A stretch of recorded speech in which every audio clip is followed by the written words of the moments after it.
बिस्मिल्लाहिर्रहमानिर्रहीम अस्सलाम वालेकुम। आज इसराइल के लिए 1990 के बाद अब तक का सबसे ज्यादा भयानक डे रहा है। सबसे ज्यादा भयानक डे रहा है। इसराइल का पहली मर्तबा जब से गजा की जंग छिड़ी है, पहली मर्तबा इसराइल का हेलीकॉप्टर उड़ा दिया गया है।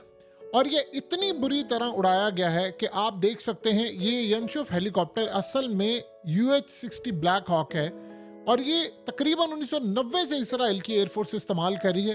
और ये ख़ास तौर पर फौजियों को ले जाने के लिए, जो ज़ख्मी फौजी होते हैं उनको उठाने के लिए, या उसके अलावा कोई मिलिट्री इक्विपमेंट हंगामी तौर पर पहुंचाने के लिए 11 से 12 आप ट्रूप्स आप समझ लें इसमें आ सकते हैं, और टन ऑफ इक्विपमेंट जो होता है वो इसमें आ सकता है।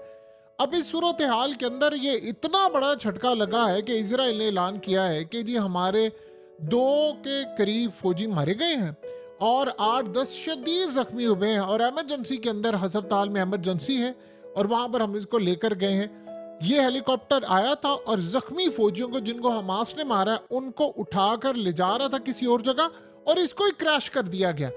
अब असल में इस सारी सूरत हाल में इजराइल कभी भी नहीं ये बताएगा कि इसको पहली मर्तबा गिराया गया है। और गालिबन हमास को बैक करने वाले जो अकाउंट्स हैं उन्होंने ओपनली कह दिया है कि ये पहली मर्तबा हमास की जानिब से गिराया गया है। यानी ये लड़ाई शुरू हुई थी पत्थरों से, वहां से शुरू होती होती आज वो इस लेवल पर आ गए हैं कि उन्होंने इसराइल का हेलीकॉप्टर मार गिराया। अभी कैसे मार गिराया है? क्या कोई मिसाइल हिट किया है जाकर? देखिए, एक बात आप ज़हन में रखिएगा, मिसाइल वो मारते थे, हालिया कभी उनको कामयाबी नहीं मिली। उनके टैंक्स को वो तबाह करें, चीज़ों को तबाह करें, ये कभी भी नहीं हुआ कि उनका कोई हेलीकॉप्टर आया हो और उसको मिसाइल लगा और वो गिर गया हो। ड्रोन को भी उन्होंने कोशिश की, वो मारते हैं, वो भाग जरूर जाते हैं, लेकिन ये कभी भी नहीं हुआ कि उन्होंने मारा है और उसके बाद ये सूरत हाल में उनको हिट कर गया। ये पहली मर्तबा हुआ है कि आप अंदाजा करें। अब आप एक बात बताइए कि हेलीकॉप्टर इतनी बुरी तरह नीचे गिरता है, ये कहते हैं जी क्रैश हुआ है, गिरेगा, तबाह होगा, तो उसमें से कोई जिंदा बचता है? उसके चांसेस ही नहीं होते। यानी आप ये समझ लें कि दूसरे लफ्जों में सारे के सारे मारे गए। और उन्होंने कह दिया हम अभी नाम नहीं बता सकते, हम इन्वेस्टिगेट कर रहे हैं कि कैसे ये गिरा है। अब क्या इसको इलेक्ट्रॉनिक वॉरफेयर के जरिए गिराया गया? अगर तो इसको किसी भी टेक्नोलॉजी के जरिए गिराया गया है, चाहे मिसाइल मारकर या इलेक्ट्रॉनिक वॉरफेयर के जरिए, और गजा के अंदर आज के बाद आप समझ रहे कि इसराइल का खेल खत्म हो गया है। क्योंकि अब तक जितनी जंग लड़ी जा रही थी, इजराइल की एयरफोर्स आती थी, बमबारी करती थी, मारती थी, चले जाते थे। लेकिन अगर ये सूरत हाल हो गई है तो आप ये समझ लें कि बस इसराइल का खेल खत्म हो गया। फिर ये अब लड़ाई नहीं कर सकेंगे। फिर ये जब लड़ाई करेंगे तो इनके हेलीकॉप्टर्स भी गिराए जाएंगे, इनकी तमाम चीजें भी तबाह की जाएंगी। और इतना बड़ा झटका है कि अगर इनके पास ये टेक्नोलॉजी आ चुकी है कि इनके हेलीकॉप्टर्स गिरा सकते हैं, तो फिर इसका मतलब है कि वो दिन दूर नहीं कि इनके जो F-35 F-16 भी वो गिरा देंगे। अब इस सूरत हाल के अंदर लेट से कि अगर इनके पास कोई मिसाइल या कोई टेक्नोलॉजी पहुंची, इलेक्ट्रॉनिक वॉरफेयर की टेक्नोलॉजी है, तो वो पहुंची कैसे है? इन्होंने तो सारे रास्ते बंद किए हुए, सुरंगों को बकौल इनके हमने उड़ा दिया है, तो देन वो पहुंचे कैसे हैं? यानी एक बहुत बड़ा सवाल है, और इतना बड़ा सवाल है जिसे पूरी की पूरी इजराइल की एयरफोर्स को घुमा कर रख दिया। आपको पता है कि पहले इनके फौजी डरते थे, वो इनके टैंक्स तबाह करते थे। अब मसला ये हुआ है कि आप अगर लेट से जा रहे हैं, देखिए मिसाइल से ज्यादा खतरनाक टेक्नोलॉजी है इलेक्ट्रॉनिक वॉरफेयर। इलेक्ट्रॉनिक वॉरफेयर में अगर कोई टेक्नोलॉजी उन तक पहुंची है तो आपके हेलीकॉप्टर्स हैं या आपके जहाज उड़ रहे हैं, वो एक खास हद तक उड़ते हैं, क्योंकि हेलीकॉप्टर्स ने तो लाजमी जाना होता है। आप जहां पर ऑपरेशन करते हैं, आपके फौजी मारे जाते हैं, आपको उठाने के लिए जाना है, जख्मी है उनको भी उठाना है। इस सूरत हाल में लट से आप एक जंग करते हैं, आप सुरंगों से निकलते हैं, हमला करते हैं, टैंक्स और सारी चीजें, फिर उसके बाद आपका हेलीकॉप्टर्स आते हैं, वो उठाने की कोशिश करते हैं, तो इसका मतलब है कि वो क्रैश हो जाएंगे। ये इतना बड़ा झटका है, इतना बड़ा झटका है कि अब सारे पायलट भी मारा गया है, और उसके बाद आप देखिए कि उनके साथ जो फौजी थे वो भी मारे गए और जख्मी भी मारे गए। यानी इसराइल के फौजियों का इतना नुकसान हुआ है, और बकौल इनके जी हमारे 2-3 बंदे बस मारे गए हैं और 8-10 शदीद जख्मी हैं। आप इतनी फिजाई ऊपर से जाकर हेलीकॉप्टर क्रैश हो, या उसको मिसाइल हिट किया हो, या कुछ भी हिट किया हो, वो नीचे जाकर अगर क्रैश होता है तो बताएं उसमें से कौन सा बंदा बचेगा? वो सवाल ही पैदा नहीं होता उसमें से बचेगा। यानी जख्मी कैसे हैं? क्या वो यानी उनके कोई खराश आई है? वो इतने तबाह, पहली तो बात उन्होंने बचना ही नहीं है और वो बचेंगे नहीं। और ये इतना बड़ा झटका है, इतना बड़ा झटका है कि आप अंदाजा करें, इसकी 296 किलोमीटर फी घंटा की रफ्तार से ये उड़ता है और ये तकरीबन 2200 किलोमीटर यानी आप समझ लीजिए ट्रेवल कर सकता है, इतनी इसकी रेंज है। बुलेट प्रूफ फ्यूल टैंक्स होता है ये, इसके अंदर जबरदस्त यानी आप सोच रहे क्रैश रेजिस्टेंस सिस्टम भी है, यानी ये बैटलफील्ड के अंदर आपको बताता है कि क्रैश रेजिस्टेंस है। और सबसे बढ़कर आपको पता है कि इसकी प्राइस कितनी है, ये 211 मिलियन यूएस डॉलर का है। यानी अगर ये जो अभी अमेरिका के MQ-9 रिपर ड्रोन्स गिराए जा रहे हैं उससे तकरीबन आप समझ 8 गुना महंगा है। ये इतना अहम है कि वेस्ट बैंक गजा के अंदर अभी इन्होंने इसको इस्तेमाल करना था, गजा में ये इस्तेमाल कर रहे हैं, लिबनान में ये इस्तेमाल करें, और ये इजराइल की आप समझ लीजिए एयरफोर्स की ग्राउंड फोर्स से लेकर एयरफोर्स तक उनकी बैकबोन है।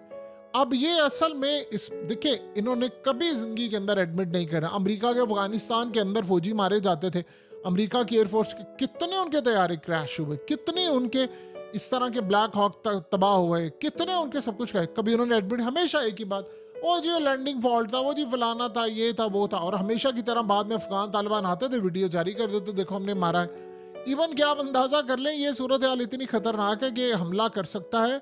और सबसे बढ़कर जो झटका इनको इस वक्त लगा है वो ये है कि क्या ये टेक्नोलॉजी ईरान से आई है, क्या ये टेक्नोलॉजी रूस ने दी है। देखिए गालिबन उनका जो शक जा रहा है वो है रूस से जो बयान था कुछ अरसे पहले, वो बयान दिया गया था कि आप हमास को शिकस्त नहीं दे सकते। इजराइल ने कहा जी हम तो शिकस्त देने के बिल्कुल करीब पहुंच चुके हैं, अब आप ये सोचें कि आप ऑपरेशन कैसे करेंगे।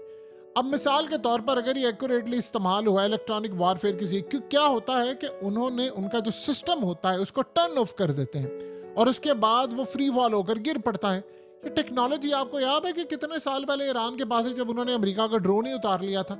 सो अब ये टेक्नोलॉजी अगर इनके पास पहुंच चुकी है तो इनके तो एयर ऑपरेशन सारे फेल हो गए हैं। देखिए आप जो मर्जी करें, आपके जहाज़ों को, आपके हेलीकॉप्टर्स को किसी ना किसी सर्टेन हद तक तो जाना पड़ेगा ना, फिर उसके बाद उसको ज़मीन पर आना पड़ेगा। अब ये तो नहीं हो सकता कि आप ज़मीन पर, अब मिसाल के तौर पर ये जहाँ पर ज़मीन से वहाँ पर आकर जहाँ फौजी मारे जाते हैं वहाँ पर उन्होंने आपको उठाना है या उनकी मैयत को लेकर जाना है, कुछ भी करना है, कुछ ना कुछ तो होगा ना मामला कि उसको लेकर जाएंगे, उठाएंगे, सब कुछ करेंगे, तो आपको ज़मीन पर तो आना पड़ेगा या आपको रेस्क्यू करना पड़ेगा। तो आप रेस्क्यू करने जाएं, पता चले आप ही को तबाह कर दिया है। और ये कोई छोटी बात नहीं, ये क्रैश कैसे हो गया जी, हम उसकी इन्वेस्टिगेट कर रहे हैं, हम उसको देख रहे हैं, वो इतनी बुरी तरह क्रैश हुआ है कि जिसकी इंतहा कोई नहीं है। सो इसराइल की इस वक्त कमर टूट गई है और वो ये सोच रहे थे, अभी तक की जो लड़ाई थी, देखें गजा के अंदर सबसे ज्यादा इसराइल को जो एडवांटेज था वो एयर सुपेरिटी थी। यानी आप ये समझ लीजिए कि जो फिजाई ताकत है उनकी, जो एयर कैपेबिलिटीज है कि हम फिजा से जाकर हमला करते हैं तो हमें किसी का बाप भी नहीं रोक सकता, और इनके पास तो सिर्फ मिसाइल फैलाना, और ये सारी सूरत हाल हो गई है। सो आप ये अंदाजा कर लें कि क्या इसराइल को इस बात का अंदाजा है। आपको पता है कि आयतुल्लाह अली खामनाई ने 2 दिन पहले क्या स्टेटमेंट दी है। उनकी स्टेटमेंट को आप जरा डॉट्स कनेक्ट करें। उन्होंने कहा था कि आप वेस्ट बैंक में जा रहे हैं, मगरबी किनारे में, उसमें आपको पता भी नहीं चलेगा तो वहां पर हथियार चले जाएंगे। और ईरान के जर्नैलों ने भी हालिया ये बात की है, उन्होंने कहा कि आपको पता ही नहीं अब हम आपको क्या क्या सरप्राइज देने वाले हैं। तो ये सरप्राइज यानी ये कोई छोटी बात है कि आप गजा के अंदर आपका एक हेलीकॉप्टर मार गिराया है और आप इस सूरत हाल में कह रहे हैं कि नहीं अभी दुश्मन का इसमें हाथ नहीं है, अभी तो जो हम इन्वेस्टिगेट करेंगे वो पता चलेगा। अगर ये सूरत हाल इसराइल के लिए इस लेवल की हो गई है तो आप ये समझ लें, फिर देखिए आपने कोई भी, चाहे हेलीकॉप्टर हो, जहाज हो, आपको सिर्फ एक चीज चाहिए होती है। आज चाइना क्यों आगे है? चाइना को आज के दौर में वो चीज खत्म हो गई है कि आपकी रेंज क्या है, आपका टारगेट क्या है, हुजम क्या है, हमला किस तरह करता है, मिसाइल कितनी रेंज का है, वो चीजें खत्म हो गई हैं। अगर आज के दौर के अंदर आप कोई भी ड्रोन गिराने की सलाहियत रखते हैं तो फिर मैटर ही नहीं करता वो MQ-9 रिपर ड्रोन है। और अगर आज के दौर के अंदर आप जैसे चाइना के पास EMP हमला करने की सलाहियत है, अमेरिका का F-35 हो, इसराइल का F-35 हो, या दुनिया का महंगा तरीन तैयारा, अगर आप पूरी तरह इसको तबाह करने की सलाहियत रखते हैं कि उसका सिस्टम सारे का सारा टर्न ऑफ कर देते हैं तो फ्री फॉल करके गिरेगा। ये तो ऐसा लग रहा है EMP हमला हो गया है। यानी इससे ज्यादा क्या सूरत हाल है कि आपको बिल्कुल लग रहा है कि फ्री फॉल होकर गिर गया है, और फ्री फॉल होकर वैसे जमीन पर गिरा है कि जिसकी कोई इंतहा नहीं। सो इसराइल इस वक्त मुकम्मल तौर पर बैक फुट पर चला गया है। उनकी एयरफोर्स के लिए इतना बड़ा झटका है कि आज के बाद ना उनके F-35 तैयारे महफूज है। देखिए वो एक खास ऊपर चले जाते हैं रेंज तक, लेकिन अगर वो वहां तक चले गए हैं तो क्या गारंटी, अगर इसका टर्न ऑफ किया जा सकता है, इसको गिराया जा सकता है किसी भी तरह से, तो क्या उसको नहीं गिराया जा सकता? गालिबन ऐसा इम्कान जो अभी तक नजर आ रहा है, जो सूरत हाल नजर आ रही है कि मिसाइल से ज्यादा टेक्नोलॉजी, इलेक्ट्रॉनिक वॉरफेयर का सिस्टम है। क्योंकि जिस तरह ये जमीन पर आया है, जो सूरत हाल पैदा हुई है, वो तो इंडिकेट कर रही है कि इजराइल का बहुत ज्यादा, यानी फीट की, अच्छी खासी फीट की बुलंदी पर था और वहां से फ्री फॉल करता हुआ नीचे गिरा है। कितनी देर तक आप मैनेज करेंगे? जाहिर सी बात है, जिन ममालिक के साथ आप जंग कर रहे हैं उन्होंने आप ही को देखा, आप ही को पढ़ा, आप ही की टेक्नोलॉजी को समझा, चाहे वो ईरान है या कोई और है। और अब तो गालिबन इस जंग में प्यूटन का जब से किरदार वो घुसा है, सबसे तो सूरत हाल देख ले फिर इसराइल के लिए क्या हो गई है। ये तो शुरुआत है, आगे चलकर देखिए इनके साथ होता क्या है।